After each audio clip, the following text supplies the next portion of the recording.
Yeah, let's move on to something that I had to bring this up to you because last night it's Sunday night and every night on this channel I am watching House of the Dragon. I'm watching Game of Thrones.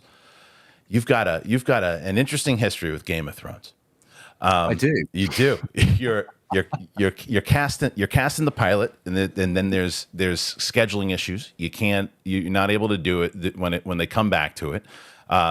And then you get cast in the prequel in 2019, and it's like the big prequel is an incredible cast, and then it doesn't wind up happening.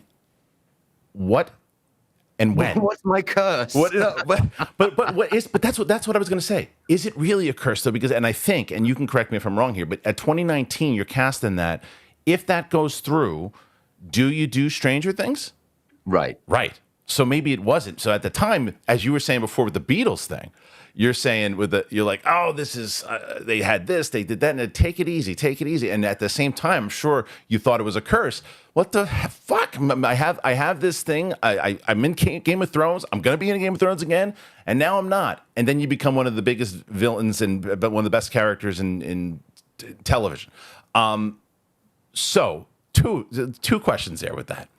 Speak on that, what we just talked about how your process of did you go through all that? And then the other is we have to see in Game of Thrones eventually, right?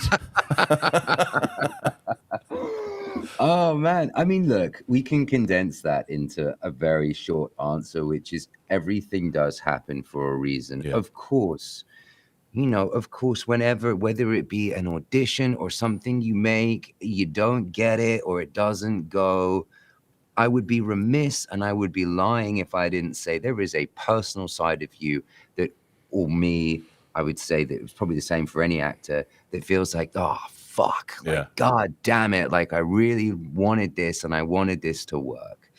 But you don't know what's around the corner. And I think I said something like that when we spoke about this before. You just don't know what's around the corner. You really, really don't.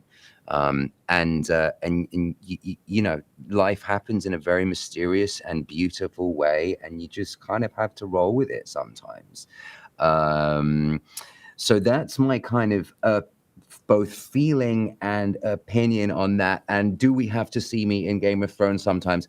I don't know. Third time's a charm. Yeah, I'm hoping. But do you keep open relationships with those guys? I mean, have you spoken to them at all? Like, is there any like, hey, listen, we know it didn't work out, but we really want you in Westeros, man. Like, does that kind of conversation happen? I haven't. I mean, it's funny. I had a really good relationship with the Davids on that first season when I went in and did the pilot. So much so that actually when they, like we were saying, talking about the scheduling issues, when they did go to make the show, I believe it was them that reached out and said, we really want him to be a part of this. And by that point, we kind of already, I think life had happened and we were already committed to working with stars, I think at that point. As far as kind of how that has progressed and changed, it's its own world and its own machine. I get to see the wonderful Matt Smith every now and again. I don't know how much weight Matt has in the casting call. Right.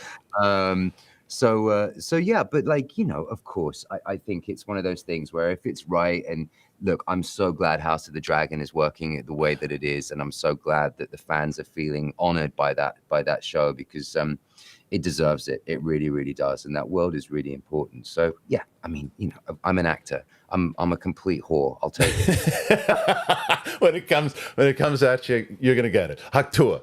So